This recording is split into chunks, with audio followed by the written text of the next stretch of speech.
Qala Allah Ta'ala fil Qur'anil Karim, a'udzu billahi minasy syaithanir rajim. Bismillahirrahmanirrahim.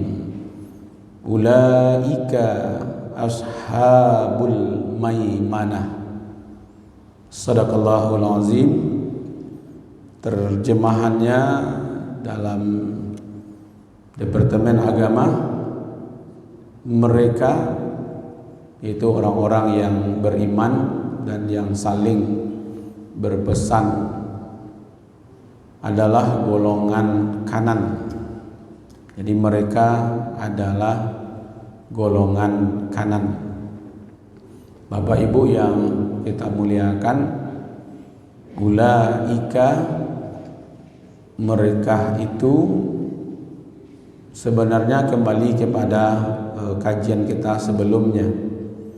Wahadainahun najdain, kami telah tunjukkan kepada mereka dua jalan, jalan kebaikan, jalan keburukan.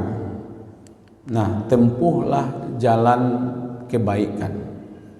Jalan kebaikan itu adalah jalan mendaki dan jalan yang sukar. Apa itu jalan yang mendaki dan yang sukar itu? Pertama, memerdekakan budak. Yang kedua, memberi makan orang yang dalam waktu kelaparan, memberi makan anak-anak yatim yang dekat hubungannya dengan kita atau kerabat. Kemudian memberi makan orang-orang miskin, ya kan? Nah, mereka itulah orang-orang yang beriman. Bukti imannya itu dengan berbagi dengan orang lain. Lalu mereka berwasiat dengan kesabaran, ya kan? Wa tawasau bis-sabr wa tawasau bil marhamah. Berwasiat dengan sabar dan berwasiat dengan kasih sayang.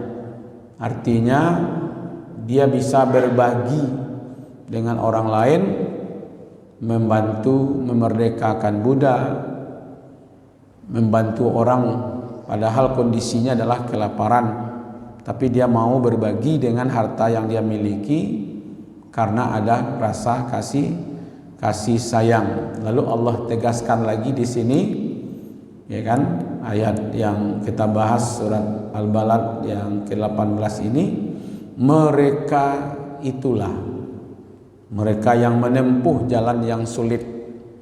Kan konsepnya dulu Pak, kalau ingin senang bahagia tempuh jalan yang sulit, kalau ingin menderita tempuh jalan yang mudah, ya. Jadi kalau ingin bahagia, ingin senang, tempuh jalan yang sulit. Kalau ingin hidupnya menderita, tempuhlah jalan yang senang. Makanya judi itu menyenangkan, ya kan? Mabuk menyenangkan, ya kan? Korupsi menyenangkan juga, tapi ujung-ujungnya bisa penderitaan. Jadi menyenangkan, memudahkan. Tidur itu memudahkan, jalan yang mudah. Main game, jalan yang mudah. Huru hara, jalan yang mudah, tapi ujungnya adalah kesulitan. Tapi kalau mahasiswa belajar jam 2 bangun lalu belajar, itu jalan sulit.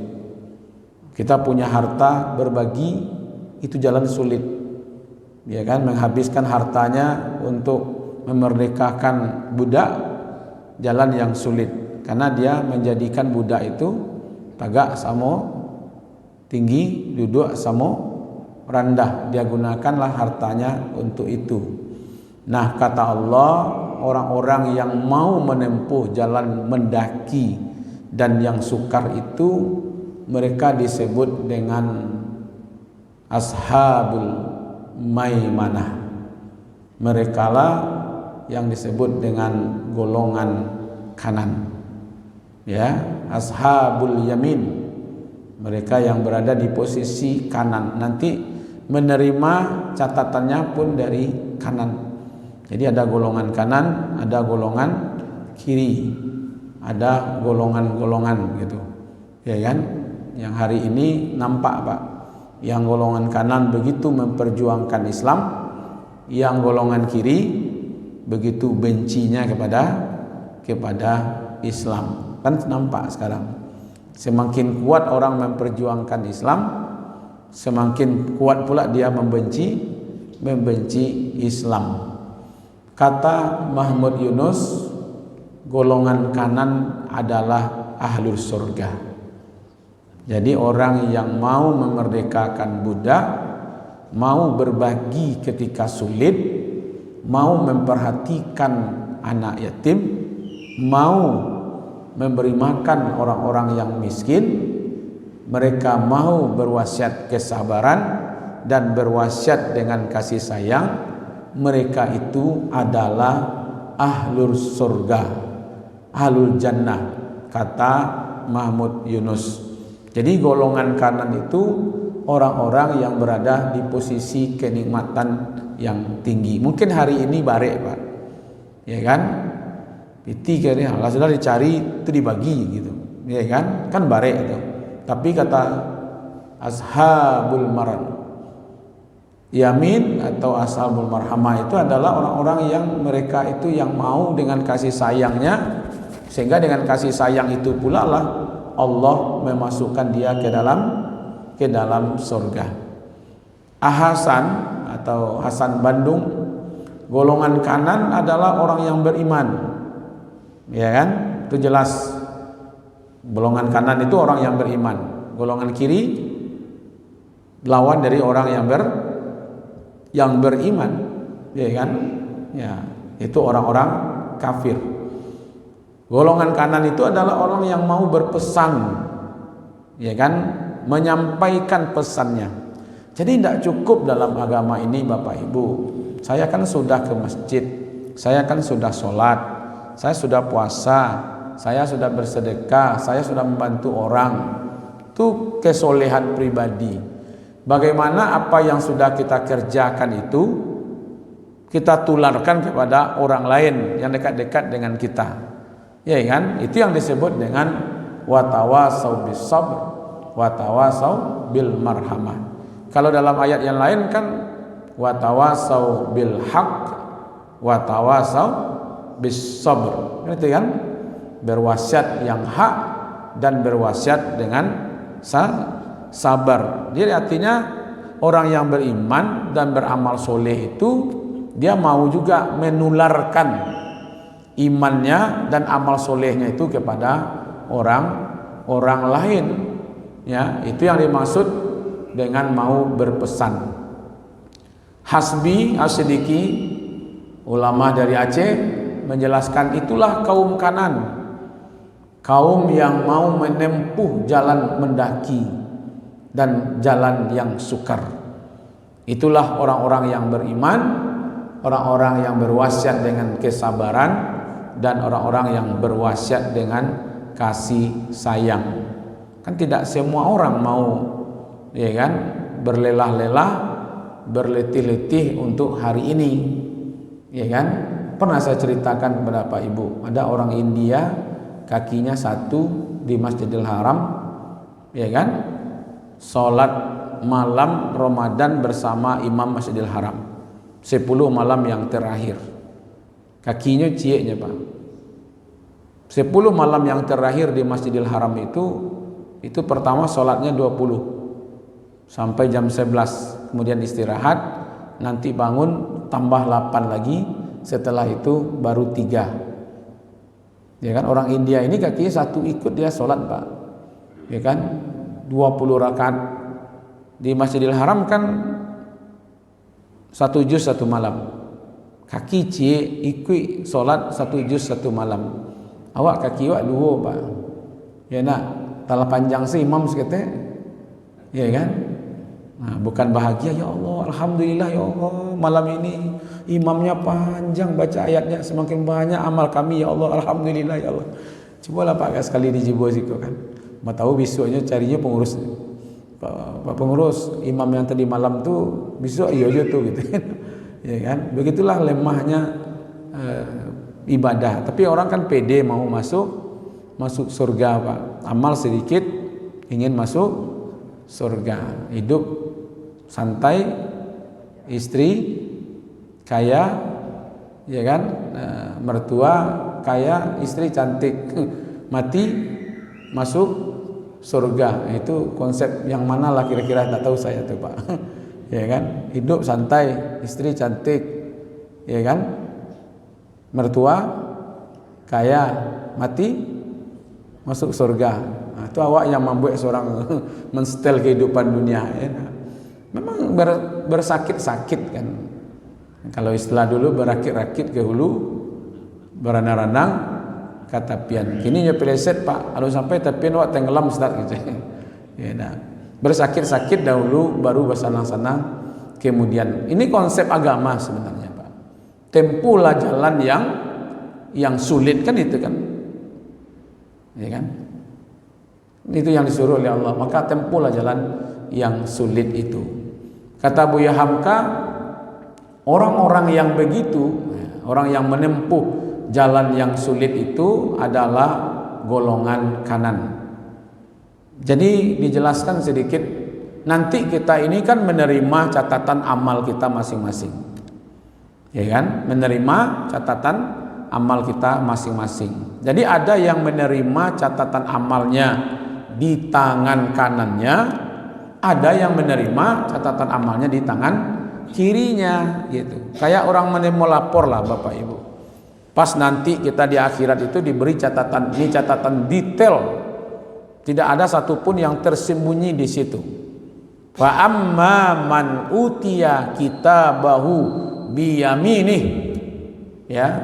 Adapun orang-orang yang menerima kitab amalnya dari tangan kanannya, di sebelah kanannya, fasaufa yuhasabu hisaban yasira. Maka dia akan diperiksa dengan pemeriksaan yang mudah. Itu ada prioritas nampaknya, Pak. Jadi kalau nanti menerima catatan amal kita dari kanan, itu prosesnya ringan, prosesnya mudah. Siapa yang memudahkan? Siapa yang meringankan pemeriksaan? Allah.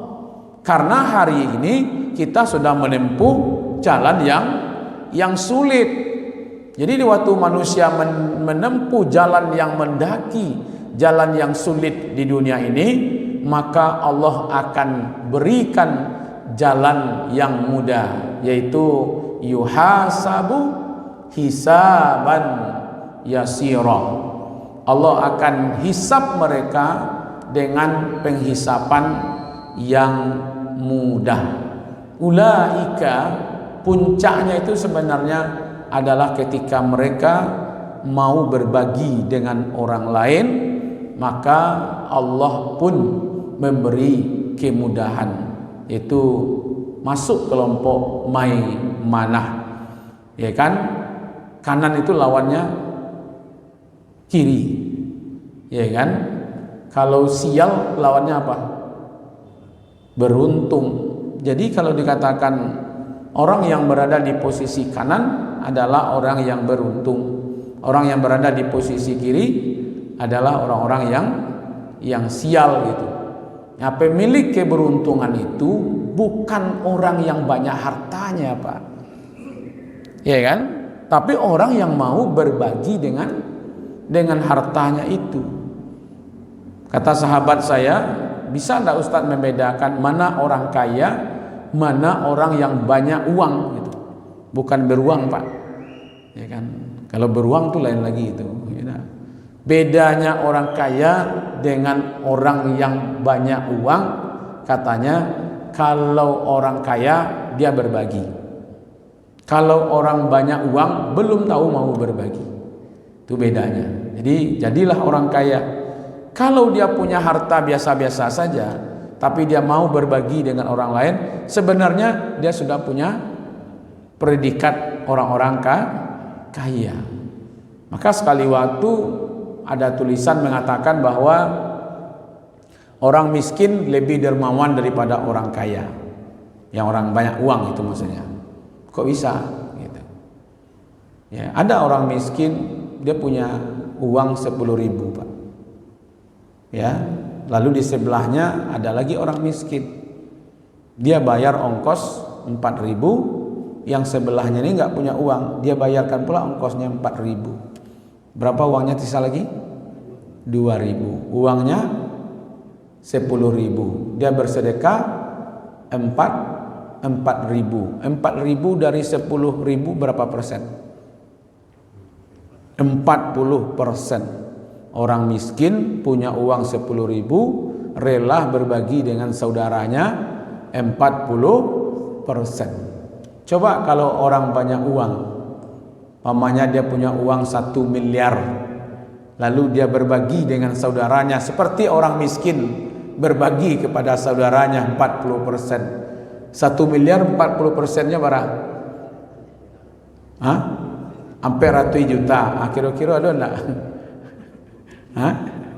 Nah, berarti betul-betul orang-orang miskin mau berbagi dengan harta. Padahal betis 10.000 itu coba, tapi tidak mau hanya berbagi dengan saudaranya. Semangat, ya, semangat berbagi, ya kan? Jadi kata Buya Hamka, pemilik keberuntungan, yaitu yang ashabul jannah dalam pemahaman golongan kanan itu adalah penduduk surga. Beruntung itu bukan banyak harta, tapi yang ringan hisapan hartanya di akhirat. Nah gitu Pak. Yang ringan hisap hartanya di akhirat. Maka itu orang-orang yang mau memerdekakan budak, yang mau berbagi ketika sulit, yang mau memperhatikan anak yatim, yang mau memberi makan orang miskin, maka Allah akan memberi keringanan terhadap penghisapan hartanya. Jadi kalau ingin harta kita ini, kan dua nanti ditanyakan, dari mana dapatnya, bagaimana cara menggunakannya. Supaya ringan hisap hartanya di akhirat, maka berbagilah di dunia. Konsepnya dengan berbagi harta yang kita miliki hari ini, itu akan meringankan hisap harta itu di akhirat. Kalau tidak mau berbagi hari ini, maka hisap harta itu akan berat. Semakin banyak harta yang dibagikan di dunia, semakin ringan hisapnya di akhirat. Ya kan? Semakin banyak harta yang dibagikan di dunia, semakin ringan hisapnya di akhirat. Kebalikannya gimana Pak?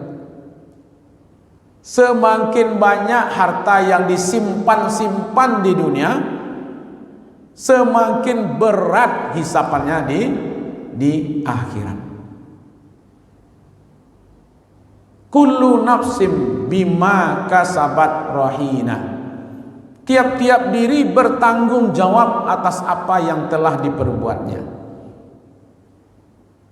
Setiap diri Pak bertanggung jawab terhadap apa yang dia kerjakan.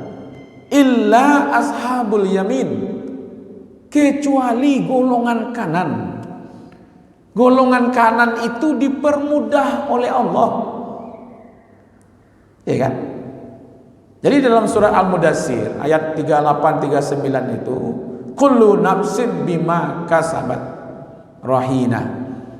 Setiap-tiap diri bertanggung jawab terhadap apa yang dia perbuat hari ini, illa ashabal yamin, kecuali golongan kanan. Apa maksudnya? Golongan kanan itu dipermudah hisapnya, ditolong oleh Allah Pak. Ini dulu kerja kamu, sekarang dah, ya kan? Jadi nampaknya harus dulu nampaknya IP nampaknya di dunia aku Pak. Ya kan? Apa itu IP? Ilmu pendekatan. Nah, ya kan? Supaya mudah hisapnya nanti di akhirat, maka perlu pendekatan. pendekatannya kepada Allah. Cara pendekatan kepada Allah, berbagilah dengan harta yang kita miliki hari ini. Ya kan? Mana dia? Kalau kita mau urut 7 golongan orang kanan itu, Pak. Pertama, orang yang mau memerdekakan budak. Yang kedua, orang yang mau berbagi, ya kan, ketika dalam keadaan sulit.